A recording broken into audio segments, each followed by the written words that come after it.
नमस्कार दोस्तों, आशा करते हैं आप लोग अच्छे होंगे। परमबीर सिंह किस तरीके से महाराष्ट्र में बैठ के अनिल देशमुख के साथ वसूलियां कर रहा था, एक्सटॉर्शन रैकेट चला रहा था, 100 करोड़ के हर महीने का इनका टारगेट रहता था। उसको किस तरीके से इसी ने भैया चिट्ठी लिख के एक्सपोज किया था। लेकिन जब उसके बाद एजेंसियों ने इंटरवीन किया, जब भैया अथॉरिटीज़ ने आके इस पर संज्ञान लिया, CBI जाँच बैठी, ED ने इंटरवीन किया, तो ये अनिल देशमुख भी और परमबीर सिंह भी दोनों भैया गायब हो गए। ये अनिल देशमुख तो भैया पता नहीं कहां चला गया था, परमबीर सिंह भी पता नहीं कहां चला गया था। परमबीर सिंह को तो भैया एब्सकॉन्डिंग घोषित कर दिया था मजिस्ट्रेट कोर्ट में। उसके बाद इनकी क्या टैक्टिक रही, अनिल देशमुख और परमबीर सिंह आपस में अलग हो गए कि भैया एक बचेगा, एक तो भैया जाएगा ही, एक का जाना तो निश्चित है।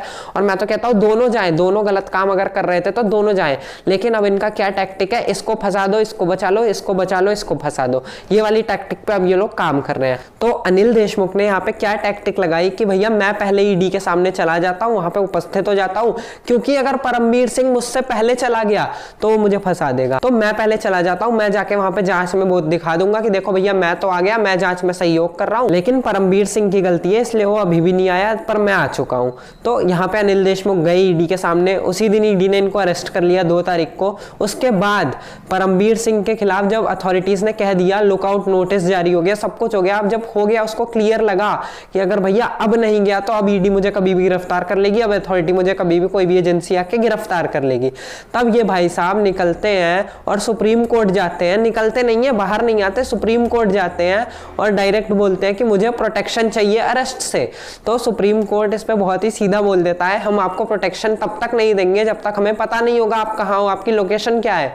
तो ये भैया अपनी सारी लोकेशन सुप्रीम कोर्ट में सबमिट करता है। उसके बाद सुप्रीम कोर्ट इसको भैया प्रोटेक्शन दे देता है कि जाओ, हम तुमको प्रोटेक्शन देते हैं, तुमको कोई अरेस्ट नहीं करेगा, लेकिन इन्वेस्टिगेशन को जाके ज्वाइन करो। ये सुप्रीम कोर्ट के वर्ड्स थे जब इसने परमबीर सिंह को प्रोटेक्शन ग्रांट की थी। उसके बाद ये आता है, महाराष्ट्र में लैंड होता है, चांदीवाल कमीशन के सामने उपस्थित होता है, वहां पे जाके इन्वेस्टिगेशन में शामिल होता है। फिर अगली बार जब ये कोर्ट मूव करता है तो उसमें इसकी क्या दलील थी कि मेरे ऊपर से जो एब्सकॉन्डिंग का टैग लगाया है उसे हटाया जाए। मुझे जो भगोड़ा घोषित किया है सरकार ने कि भैया मैं इतने दिन से नहीं आ रहा था, भागा हुआ था, गायब था, ये मेरे ऊपर से हटा दिया जाए। वहां पे कोर्ट इसकी रिक्वेस्ट स्वीकार करता है, इसके ऊपर से एब्सकॉन्डिंग का टैग हटाया जाता है, वहां पे इसकी मांगे मान ली जाती हैं।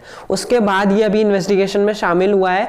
लेकिन अब अनिल देशमुख को बचाने के कैसे प्रयास हो रहे हैं कि भैया परमबीर सिंह ही सारे काम करवाता था, अनिल देशमुख तो भैया दूध का धुला था, उसने कोई डिमांड नहीं की। आप सोचिए इनके तर्क क्या है कि परमबीर सिंह जो कि एक मामूली कमिश्नर है, वो जाके ये सब काम करवा रहा है और ऊपर के किसी आला अधिकारी को पता नहीं है, होम मिनिस्टर को पता नहीं है कि उसके राज्य में भैया वसूलियां चल रही है, 100 करोड़ की एक्सटॉर्शन रैकेट हो रहे हैं। तो ये कितने निचले लेवल का इनका तर्क है। कोर्ट में जाके आप ये बात रख रहे हो कि भैया परमबीर सिंह कर रहा था, अनिल देशमुख को पता नहीं है, किसी के शह के बिना वो व्यक्ति वसूलियां कर रहा है और किसी को पता नहीं है।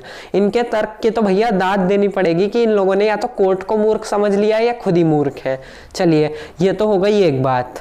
अब इस परमबीर सिंह का नया दाव जो निकल के आया रिसेंटली, इसको भैया समन किया जाता है एंटी करप्शन ब्यूरो ACB के द्वारा। इसको समन किया गया, इसने 2 समन स्किप कर दिए, इस साल भी इसने 2 समन स्किप कर दिए। और अब ये कोर्ट में जाके क्या दलील देता है ACB को, एंटी करप्शन ब्यूरो को, कि मैं जनवरी के 3rd वीक में आपके सामने पेश होऊंगा। 2 समन मिस कर दिए, 3rd वीक में आऊंगा।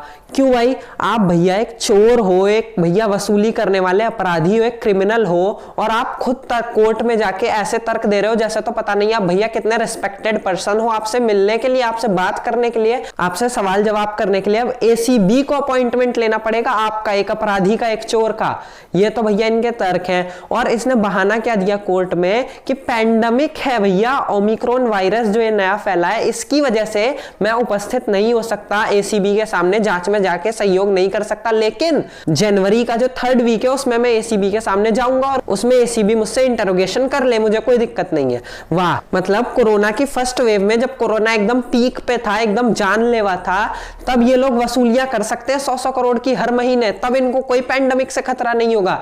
यही अनिल देशमुख क्या बोल रहा था, भैया मुझे तो पैंडेमिक से खतरा है, मुझे भैया अगर मैं अभी ED के ऑफिस में गया तो मर जाऊंगा। यही सचिन वाजे, इसके तो भैया हार्ट में दिक्कत हो जाती है, इसके तो भैया ऑपरेशन होने लगते हैं, मुझे तो घर का खाना चाहिए, अगर घर का खाना नहीं मिला तो भैया मैं तो मर जाऊंगा, मेरी धड़कनें किसी भी वक्त रुक जाएंगी। ये सचिन वाजे के तर्क थे। अब ये तीनों जो कि भैया इस वसूलियों में लिप्त है, मेन किरदार है, ये लोग अपने आप को बचाने के लिए ऐसे ऐसे ऐसे तर्क देंगे तो कहां से होगा और किसके शह पे ये लोग ऐसे तर्क देते हैं और इनकी बात मानी जाती है। क्लियरली देख लिया, सुप्रीम कोर्ट ने पहले प्रोटेक्शन दी थी, उसके बाद इसके ऊपर से मजिस्ट्रेट ने एब्सकॉन्डिंग का टैग हटा दिया, अब ये गया कि तीसरे वीक में जाऊंगा। ये भैया अपराधी है और इसको इतनी हिम्मत कहां से मिल रही है कि मैं जो जाऊंगा कोर्ट में जाऊंगा, जो बात कहूंगा स्वीकार कर ली जाएगी, और कर भी ली जा रही है। लेकिन अब भैया एसीबी का इसके ऊपर क्या रहता है वो देखना है, लेकिन अब इसको अरेस्ट कर लिया जाएगा। अब ये जब सुप्रीम कोर्ट मूव किया था, सुप्रीम कोर्ट ने क्लियर कह दिया आप भैया लायक नहीं हो, आपको अब और हम प्रोटेक्शन नहीं दे सकते, अब जो एजेंसी कार्रवाई करेगी हम वो बिल्कुल मंजूर करेंगे। तो अब अगर इस पे कार्रवाई करती है ईडी या सीबीआई या कोई भी एजेंसी, तो ये भैया अब अरेस्ट होगा, ये भी जेल में सड़ेगा। सुप्रीम कोर्ट ने क्लियर कह दिया कि अब आप राहत देने लायक नहीं हो। तो ये होना चाहिए बिल्कुल।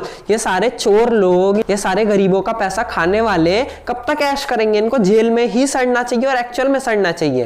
तो यहाँ पे अब देखते हैं कि ये क्या रहता है आगे।